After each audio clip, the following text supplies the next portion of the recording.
निर्मला सीतारामनजीए પોતાની જે ટીક કર્યા પછી આજ 7મી વખત બજેટ રજૂ કર્યું અને જે ઇન્ટરિમ બજેટ હતું એને ધ્યાનમાં રાખી અને આ બજેટને એમાં ઇન્ટરિમ બજેટને પણ સમાવેશ કરી અને પહેલી વખત બધા લોકોને ન્યાય કેમ મળે એવા એને સંપૂર્ણ પ્રયત્ન કરેલા છે।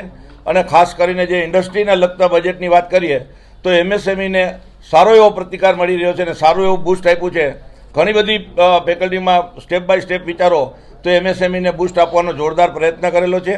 ખાસ કરીને એગ્રીકલ્ચરને પણ એટલું બધું પણ આપ્યું છે કે જેથી કરીને એગ્રીકલ્ચરમાં પણ ડેવલપમેન્ટ થાય અને આવનારા દિવસોમાં જેમ ગામડા આબાદ હશે તો શહેર થશે અને શહેર હશે તો દેશ થશે એ ધ્યાનમાં રાખી અને ખેડૂતોને પણ કેમ વધુમાં વધુ ન્યાય મળે અને ખાસ કરીને એને એસઆઈપીમાં જે ફાયદો કરાવ્યો અને બાકીના ઇન્ફ્રાસ્ટ્રક્ચરની જે વાત કરીએ તો દરેક અંશે ખાસ કરીને ઇન્ડસ્ટ્રીની વાત કરીએ તો બીજા કોઈ રાજ્યની વાત કરીએ જો કોરિડોરની વાત હોય કે ભાઈ બિહારની અંદર માની લો કે જે કાંઈ છે અને ખાસ કરીને જે અત્યારની વિકટ પરિસ્થિતિમાં હિમાચલ પ્રદેશ અને જ્યાં વધુમાં વધુ વરસાદ છે એને પણ એક બેનિફિટ આપ્યો છે અને યુવા વર્ગને રોજગારી માટેના સારામાં સારો કન્સેપ્ટ એને આપેલો છે।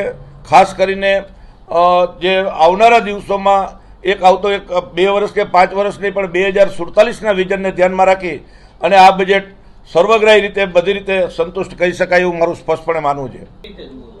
રાજકોટ સૌથી વધારે એમએસએમઈ રાજકોટમાં પથરાયેલી છે। કમસે કમ 1,32,000 ઇન્ડસ્ટ્રીથી રાજકોટ ઘેરાયેલું છે અને એમએસએમઈને ધ્યાનમાં રાખીને જે અત્યારે જે કન્સેપ્ટ એને કરેલો છે અને જેમ માની લો કે 100 કરોડની ગેરંટી બીજા ત્રીજા એવા 6 કે 7 મુદ્દા લીધા છે એ મુદ્દાની વિવરણથી આપણે ચર્ચા કરશું તો 100% એમએસએમઈને ફાયદો થશે।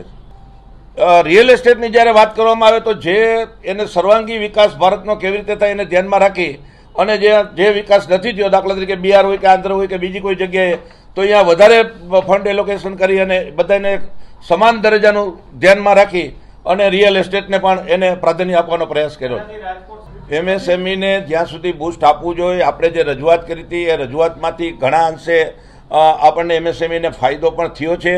છતાં પણ ક્યાંક ને ક્યાંક એવું નાની મોટી બધી માગણીઓ સ્વીકારેલી ન હોય એ પણ હું આપની સાથે સહમત છું પણ હજી આપણે બજેટનું એનું પૂરેપૂરું વિવરણ કર્યા પછી એવું મને સ્પષ્ટ લાગે છે કે આવનારા દિવસોમાં એમએસએમઈને થર્ડ પિલર તરીકે પ્રસ્થાપિત થશે એવું મને સ્પષ્ટ જણાય છે। સાથોસાથ ઇન્કમ ટેક્સના સ્લેબમાં પણ જે ફેરફાર કર્યો છે એ ગયા વખતે જે 1% ફેરફાર નહોતો આ વખતે એ પણ ફેરફાર કરી અને એક આમ પબ્લિક માટે સરાહનીય પગલું કહી શકાય। જે રીતે માની લો કે બેંક ગેરંટી અને ફંડિંગ એલોકેશન સૌથી મોટી એમએસએમઈમાં એમાં જે ફંડનું પ્લાનિંગ કરેલું છે એનાથી રાજકોટની એમએસએમઈ ઇન્ડસ્ટ્રીને મોટામાં મોટું બૂસ્ટ મળશે અને આવનારા દિવસોમાં રાજકોટ એક વિકાસનું હબ બનશે એમાં કોઈ શંકા નથી। Mayur Adesara, Rajkot gems and jewellery association president. આજરોજ જ્યારે નિર્મલા સીતારામનજીએ નાણામંત્રીએ બજેટ રજૂ કર્યું છે ખૂબ જ આવકારદાયક છે અમારી જ્વેલરી ઇન્ડસ્ટ્રી માટે કારણ કે સોના અને ચાંદીમાં બંનેમાં ઇમ્પોર્ટ ડ્યુટી ઘટાડી અને 6% સુધી લઈ આવ્યા છે। પ્લેટિનિયમમાં 6.4% જેવો ઘટાડો કર્યો છે તો આ અમારી જ્વેલરી ઇન્ડસ્ટ્રી તરફથી અમે ખૂબ જ આવકારદાયક પગલું ગણીએ છીએ અને આ કસ્ટમ ડ્યુટી ઘટાડવાથી અમારી ઇન્ડસ્ટ્રીને ઓર્ગેનાઇઝ વે તરફ જવામાં ખૂબ જ સફળ અને સારું પગલું કહી શકાય। તેમજ આ બજેટમાં જે રોજગાર અને સ્કિલ ઉપર પણ વિશેષ ધ્યાન દોર્યું છે તો એમએસએમઈના તમામ જે રોજગાર કરતા ભાઈઓ છે કે બહેનો છે તેમને પણ પ્રાધાન્ય આપ્યું છે તે પણ ખૂબ જ આવકારદાયક પગલું ગણી શકાય। તેમજ મુદ્રા લોન છે તે 10 લાખથી વધારી અને 20 લાખ સુધી કરી છે તે પણ આવકારીએ છીએ। આમ એવરેજ એમએસએમઈ માટે આપણે બજેટ કહીએ તો ખૂબ જ સરસ અને સારું ગણી શકાય। જી અમારી આશા એક તો કસ્ટમ ડ્યુટીની હતી તે અમારી પરિપૂર્ણ થઈ છે। ત્યારબાદ અમે કહીએ કે જીએસટીના સ્લેબમાં જે ઘટાડો ઈચ્છતા હતા એ આ બજેટમાં અમારી આશા પરિપૂર્ણ નથી થઈ। તેમજ અમે કહી શકાય કે જે એક્સપોર્ટને પ્રાધાન્ય આપવા માટે એક્સપોર્ટનું સહેલીકરણ આપવા માટે જે એક વન વે તરફ કે વન આઈઆઈબીએક્સ જ્યારે ગોલ્ડ સિટી ગિફ્ટ સિટીમાં બનેલ છે તો ત્યાંથી એકમાત્ર એક્સપોર્ટ થાય એવી અમારી રજૂઆત હતી તે પરિપૂર્ણ નથી થઈ। એ આવતા આગામી બજેટમાં પરિપૂર્ણ થશે એવી અમારી આશા છે।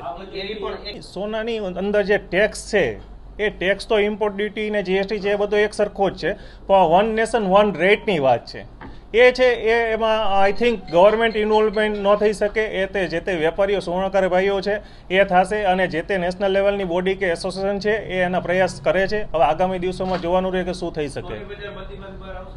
જી ચોક્કસથી આ ઇમ્પોર્ટ ડ્યુટી ઘટાડવાથી ગ્રાહકોને પણ નીચા ભાવે સોનું મળશે અને ગ્રાહકો જે સોનાની ખરીદીમાં જે અચકાતા હતા તેમાં આમાં ખરીદી વધશે અને અમારે જે રાજકોટ મેન્યુફેક્ચરિંગ હબ છે તો ચોક્કસથી આપણે કહી શકાય કે રાજકોટને છે ને અને પૂરા દેશને આનો લાભ મળશે. કસ્ટમ ડ્યુટી અને સેન્ટ્રલ એક્સાઇઝમાં તો ફેરફારો કરવામાં આવે છે પણ જીએસટીના ફેરફારો કરવામાં આવતા નથી. જીએસટીનું સરળીકરણ છે ને ખાસ જરૂરી હતું.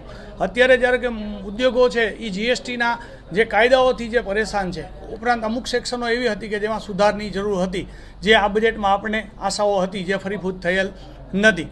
કસ્ટમ ડ્યુટી અને જીએસટી ઘટાડવાથી ફાયદો ઘણો થાય છે મોબાઈલ અને એના ઉપર, અને ઇન્કમટેક્સના જે સ્લેબમાં ફેરફાર કરેલા છે એનાથી નાના વર્ગને ઘણો ફાયદો થશે.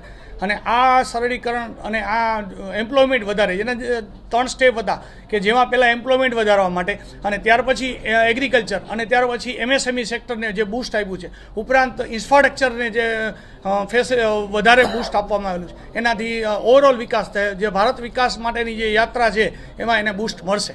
મારું નામ ભાસ્કર જોશી છે, ટેક્સ કન્સલ્ટન્ટ અને ex member of Rajkot chamber of commerce. હું બ્રિજેન કોટક,